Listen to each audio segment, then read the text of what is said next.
This is our first review for 2020, and it's Hyundai Tucson.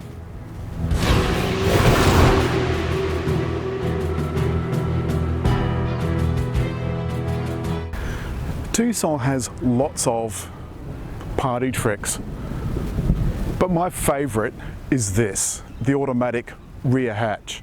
You just stand here for long enough with the key in your bag and it opens for you. You might think that's a bit twee, but believe me, when you've got your arms full of groceries, this thing is brilliant. As I walk up to the car, the mirrors come out and it's ready for me to get in. And it's now open. Locking, just press it again and the car's locked and the mirrors fold away.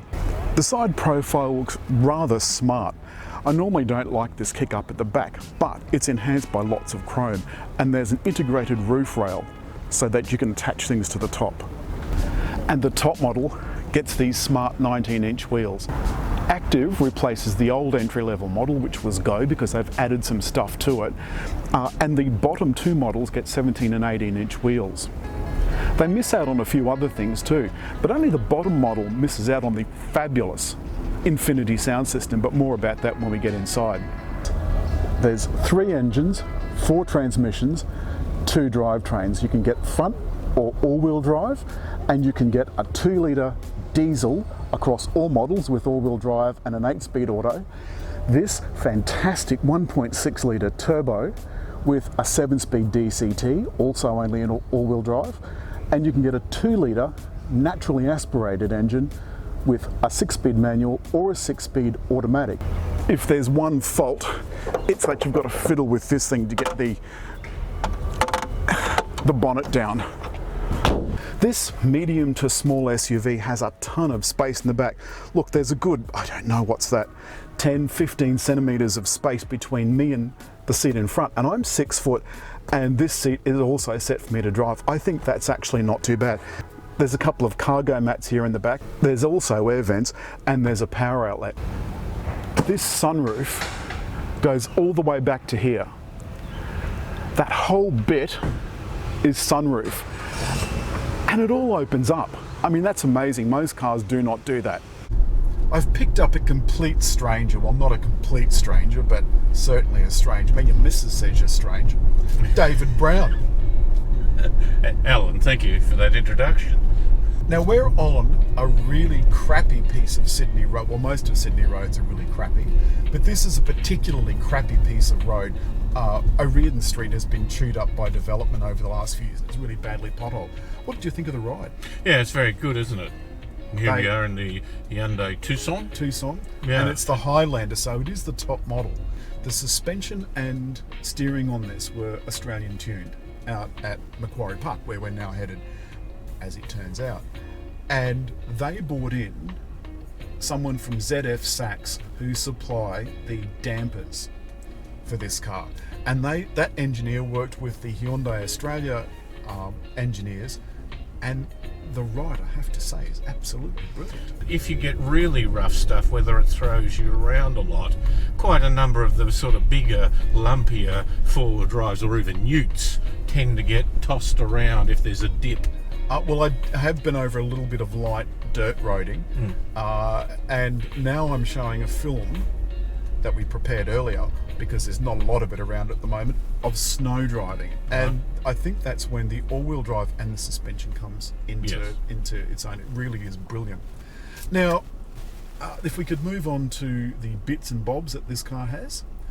Can I say then, we're talking about a mid-size SUV. Yes. They have become more refined of late, haven't they? They are smoothing out the edges, I think, perhaps not in design, but in terms of what they provide. Has this stepped up again? Has this made another step? I think so. First of all, they've nailed the outside. I think the outside looks smashing. They've got LED lights, they're 5-cell each side, and they are automatic with high beam assist, but they're not matrix, so they don't do this kind of twinkly thing. So, you know, it's high beam or low beam. The other thing this car has is this sunroof goes back like so. So that shade goes all the way back to the back. Yeah. And then this whole thing, look at this. this sunroof. Look how big that sunroof is. Mm. Now, one of the complaints people have about sunroofs is that they don't open very much. Yes. The screen on this is an 8-inch screen, and the low models get a 7-inch screen, but only the base model misses out on the Infinity sound system.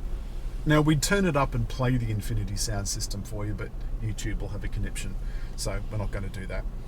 The other thing is, the thing that I like about Kia and Hyundai is that because they use the same infotainment system, they've got direct select buttons down the side, and you can see currently I've got my Apple CarPlay activated. And that means that my phone down here can sit in the little cradle connected by a cable, and I can operate it hands-free just by using my voice. I can say, hey Siri, or what have you. The other things that I like about this, apart from the direct select buttons here, is that there's also direct buttons below for climate control, and I think that is really important. Below that, we've got 2 ports for power, an auxiliary input jack for auxiliary inputs, funnily enough, and the input for USB. That's power and input to Apple CarPlay and Android Auto. I like that particularly because it does give you a lot of options for charging things. So you could put a charger in there and have even more USB ports. Below that is the Qi wireless charging port, which you can't see because I've got all my junk in it. The other thing is that they're easy to get to. They're not buried in the compartment that some cars are. Now, you and I have had that complaint in the past where we've gone to plug a USB in, and what's your favourite saying?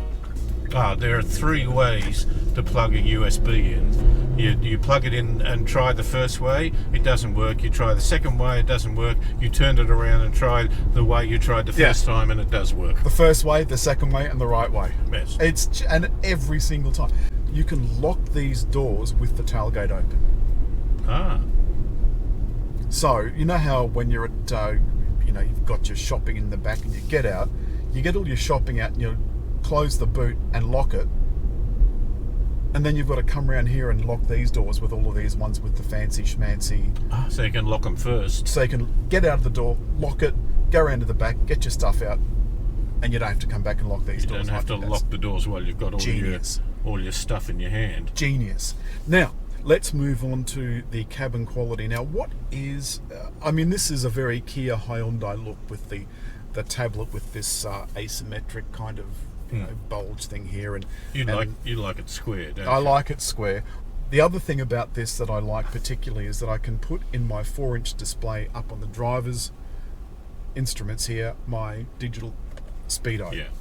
I can display a lot of other stuff by scrolling through the button, but I like my digital speedo. Other than that, the instruments are conventional. Up here on the steering wheel, these buttons, I think, they're so easy. Indicators are on the correct side, look at that, like so. And over here are the controls for wipers and what have you. Now, we're now at above the speed at which the active lane control takes over. So this has got active lane control keeping me centered. And you can see that again in the panel and the driver's instruments. Also, the other thing that's happened is this has got the fancy schmancy camera and radar autonomous emergency braking, which I think is rather amazing.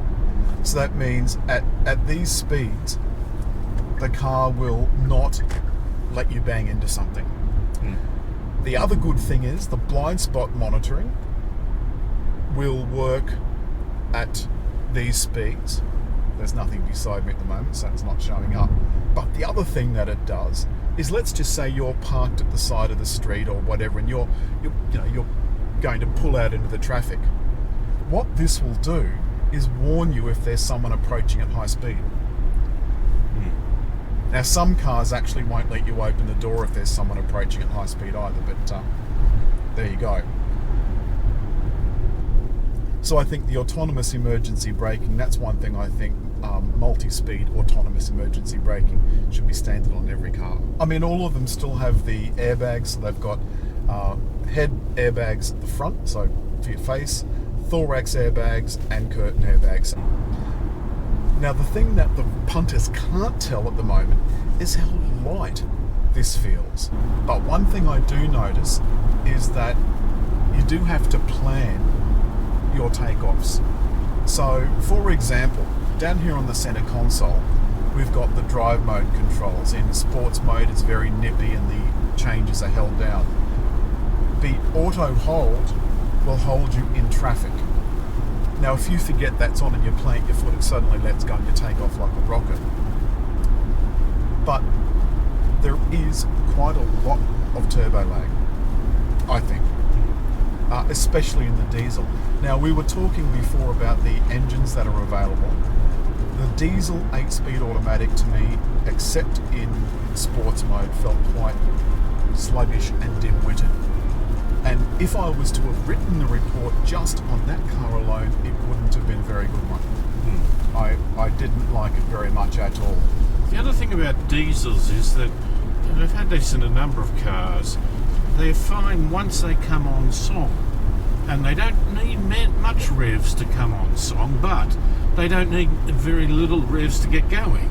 So sometimes you can start at very low revs and it gets absolutely nowhere until it hits the 1750, 2000 revs. So once that's the turbo spools up, yes, it takes off like a scolded cat. That's it. That's your lot. Hyundai Tucson Highlander. Don't forget, hit just there to subscribe.